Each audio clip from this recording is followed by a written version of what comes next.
Megan and I are back to conclude our full exploration of Picard Season 2 with the final episode, Episode 10. Well, Megan, we are here, the finale, Episode 10.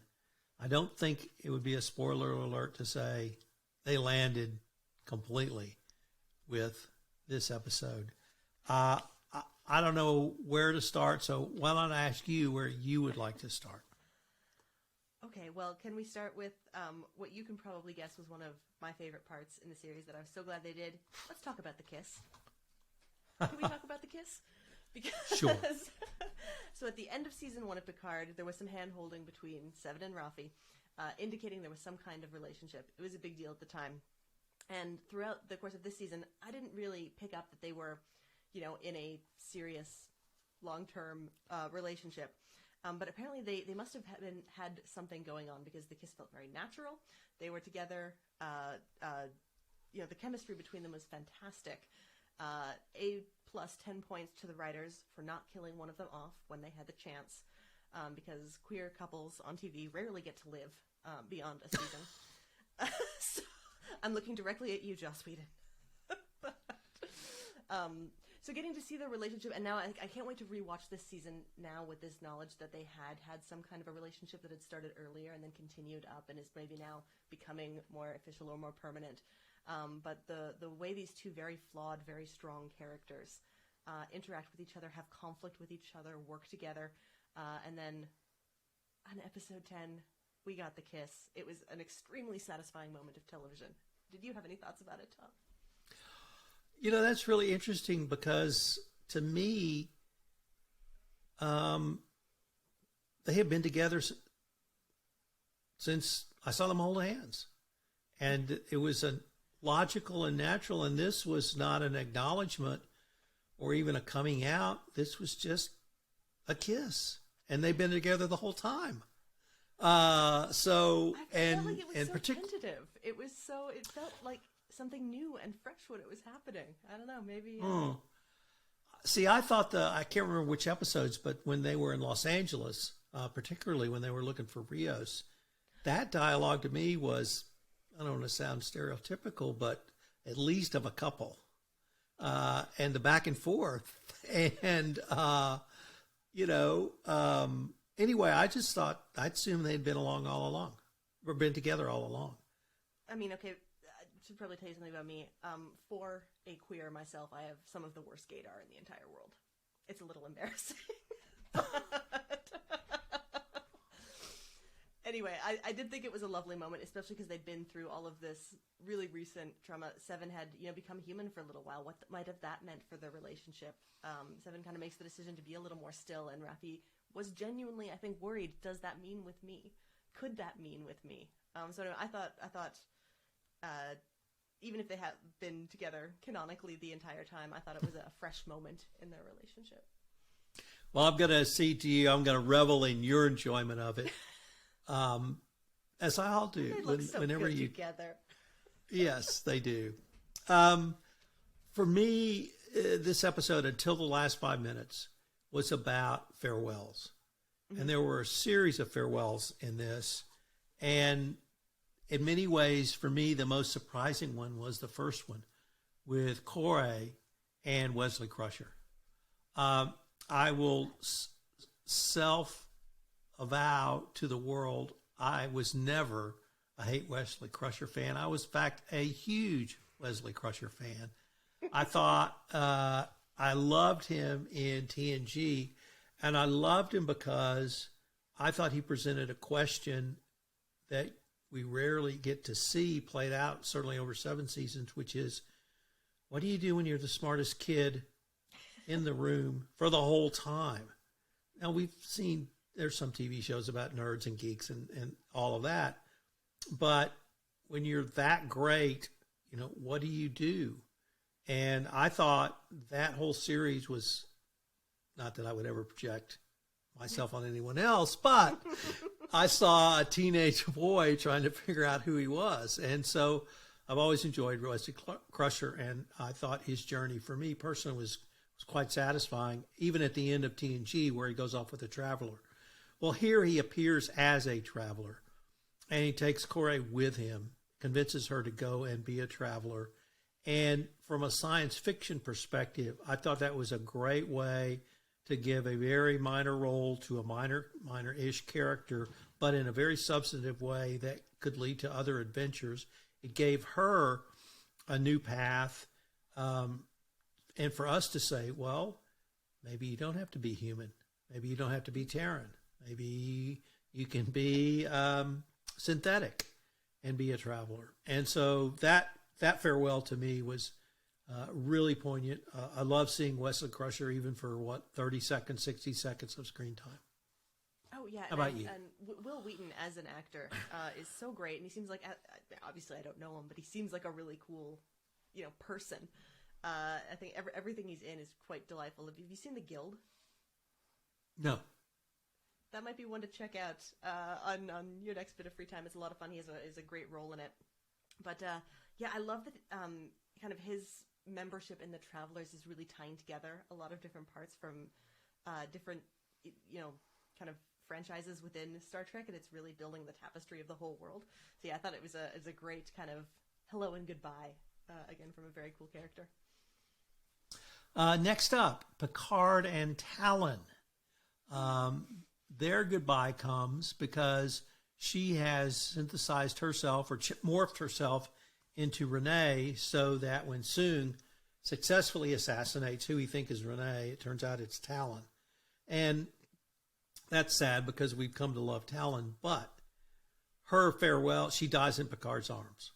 And I thought that was just a incredibly poignant scene. It was a great scene.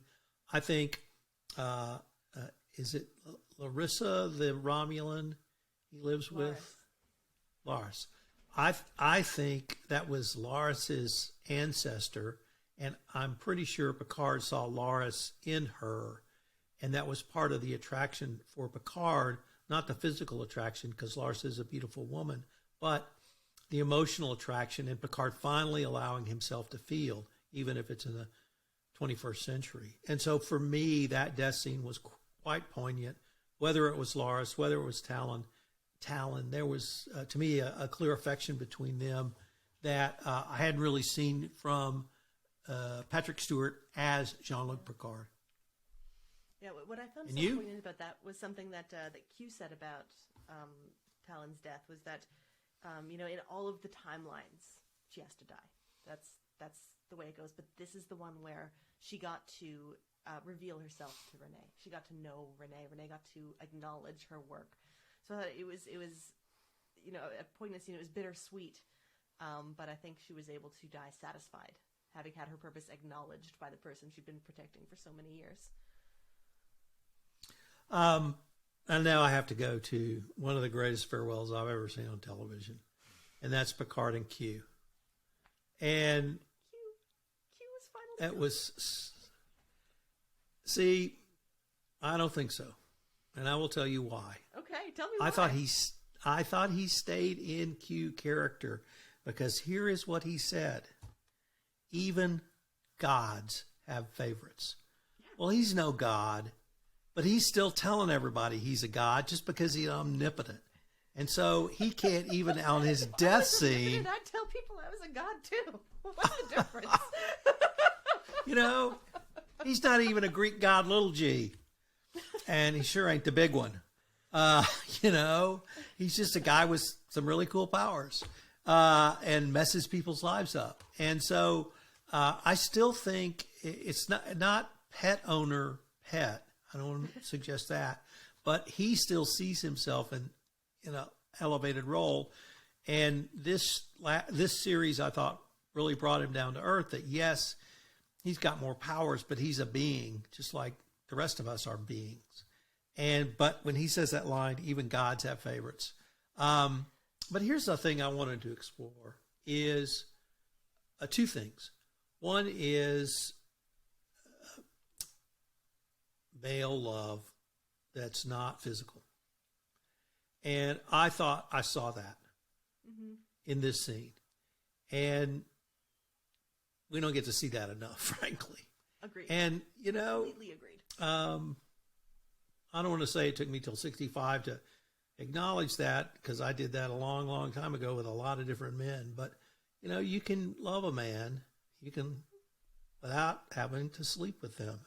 And you can have that kind of relationship. And I saw that, and I saw it by obviously two mature men who've had a lot of history together, and they have grown together in a non-physical way. And that was an incredibly powerful part of that for me. So, your thoughts? Yeah. I love that you brought that up, because I think, Q, after years of kind of plaguing Picard and other captains throughout and around the galaxy, gave Picard this really beautiful gift of self-forgiveness and self-expression and helping Picard open himself up to deeper affection and deeper relationships. That was absolutely a loving act. And it almost felt like a little bit of recompense for all of the times he'd messed with them in the past. Is, here's this really final serious gift. And the love and the affection, perhaps imbalanced, but really genuine for all that. More examples of platonic male love would be great. Remember, we talked about this in Falcon and the Winter Soldier. We came did up there too. And it's really nice to see more and more of it in media. I think it's a tremendously positive thing. So once again, I had a little bit different spin, because what I saw, the big reveal was not the love. It was not the I'm a god and you're not. It was what you thought and what I said were these tests to prove humanity is worthy and I'm not going to destroy you. That was all not correct. It was a journey for you to understand self-love, male love, and just the word love. The Greeks have, I think it's 17 words for love. 17. In America, we got one. And so when he said that, I thought it was because he was telling Picard, if I had started this journey in season 1 of TNG and told you I'm going to teach you and show you there's a different way and it's about love, that Picard would have said, nope, don't need that. I'm the captain of the Enterprise and you're not. And so that this test and quest that he's put him on literally for 25 years was to open Picard's eyes up. And of course I have to tie it into the original series, but I'm going to tie it into the first Star Trek movie, the motion picture. And at the end, Spock, who's been off on this incredible journey on Vulcan, learning some Vulcan stuff, comes back, and they, of course, save the galaxy. But at the end, Spock says, Jim, I have learned this is the most valuable thing. And what he does is he puts his hand out to grab Jim Kirk's hands. And he said, this is the most valuable thing in the universe. Mm-hmm. And that's what I heard Q say. And I heard him say it, I put you through these tests so that you would come to this realization, not me lecturing you, but that you wouldn't have been able to come to this realization 25 years ago because you weren't ready. And once again, not to put my entire persona on this, but he's absolutely right. And it took me a long time to understand that as well. So that, to me, explaining why he had put Picard through all of these tests, literally since season 1 of TNG. So I just thought it was an incredible scene. It was. I think everything you've kind of said, it ultimately almost points more towards Q being a god than less, because that kind of personal testing from a superpowered being for one's personal development. I don't know that. You've never had a friend where you didn't tell them, here are the area of your ways. I'm going to show you by letting you figure out the mistake you've made. Oh, sure, but I didn't change the whole of space and time to do it. That's only because you couldn't. If you'd had those powers, you'd been right up there.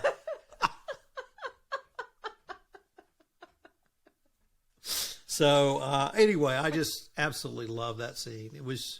It brought together literally 25 or 30 years of Star Trek, an emotional journey for me. Seeing two men who clearly loved each other because they had been through those tests together in many ways. So it just seemed like a great way. And then, of course, he passes on. Q does. But I felt very satisfied by that scene. Oh, that's good.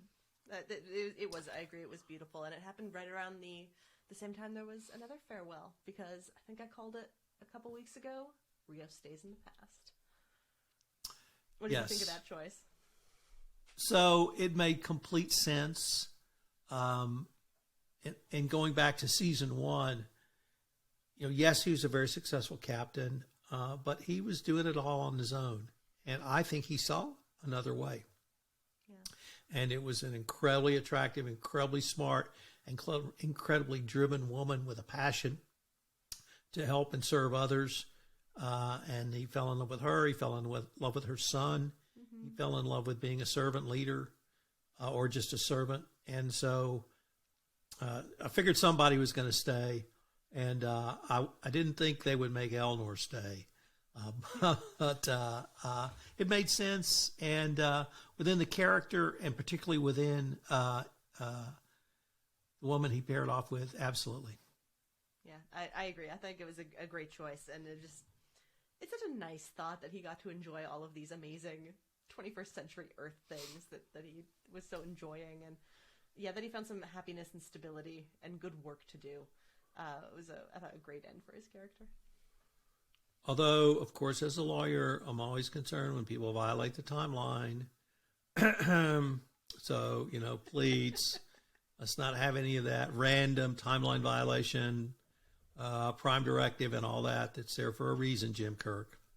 I was a little worried about him getting, legitimate Earth ID. That I can help him with. Get that man a green card. Well, my wife just became a citizen. Tell him how to do it. Congrats. That's exciting. Yes. So before he dies, Q sends him back to the 24th century. And we get 5 minutes of the most action-packed Star Trek we've had in a long time. So what did you think about the Borg Queen Jurati, because they're no longer separate, coming back and making that proposal to work with the Federation? Is that valid? I think absolutely. I think it demonstrated that it worked. Her plan was successful. And I think she lost some of the social graces that she may have had as a human in the intervening 400 years. But I think she was building a better, more humane Borg. And I think that her desire, and the collective's desire to help and to protect, was genuine. And I think she just used her immense power to put the places that she needed in place to be able to actually do it. So I thought it was great. It was so interesting. I loved all the kind of characters, the final roundup all coming back together, the reveal that it is Queen Jurati, and of course the field commission of Seven, and just that center chair looks really good on her too. She looked great in the captain's chair. I was super into that. And I thought you might have been. It was great. It was great.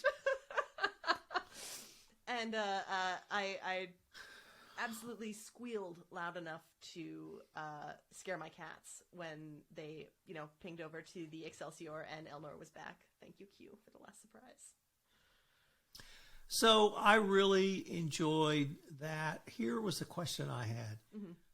The Klingons were our mortal enemies in TOS. They had changed by TNG. And the Klingons are now fast friends of the Federation. The Borg, however, were villains of an incredible higher order. And so first I was a little put off. I'm thinking, well, we've gotten rid of the greatest villains we'll ever have. But I thought, well, maybe not. Maybe there's some badder villains out there that we need to work together with. And there are some badder villains. But that scene to me took me back to season 1 and the character Hugh.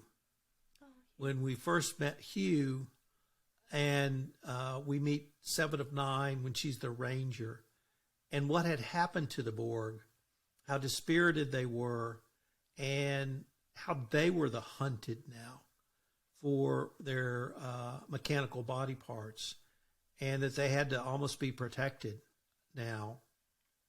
And so we saw what had happened to them.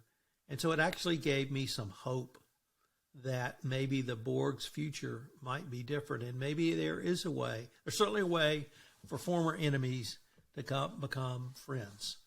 And, go ahead. So I thought, let's try this and see what we can come up with together, as long as they're not going to turn around and assimilate us all. Yeah, I had similar thoughts, and I guess kind of a big question that's outstanding for me is, in what way did Queen Jurati change the timeline as it exists now in the 25th century? So, like, did the wars happen? I guess I don't know how much they'll explain. I don't know exactly which philosophy of time travel they're going to be leaning on for this one. But, I guess it'll be interesting to see if this is like a different type of Borg who existed existed simultaneously with the original super evil Borg, or not. But I love what they're doing with it. I love where they're going with it. I love the idea of a kinder Borg, and I'm extremely curious about this wormhole, or this trans-dimensional pathway that is opened with a worse enemy behind it. I jotted down perhaps species 8472. Might be seeing them again, but that was the only big idea I had about it. So this wrapped up a great season, went in different twists and turns. I can't point to one thing that, I guess if I had to point to one thing, I would probably point to Jurati becoming the Borg Queen. Or 7 of 9 becoming Anna. I thought that was incredibly poignant as well. So those, I guess, would be my 2 highlights. What were your 1, 2, or 3 highlights for this season? Oh, I really loved Corey escaping and going out on her own and coming to a greater, grander future. I thought that was great. I really loved and always loved the not necessarily romantic relationships and love. So the friendship and the conversations and the experiences that Picard and Guinan had together over the season, I thought were delightful. Especially the wrap up at the end was so sweet and so loving. And Raffi and Elnor, that she loves him so much and is if not a mom figure, at least an aunt figure, and they're getting reunited at the end, was so good. And yay, queer representation. I'll always take it. Well, Megan, this has been a ton of fun. We're now ready to start with Picard Season 3 and see where that takes us. So I hope our listeners will join us again. See you next time. This is Tom Fox again.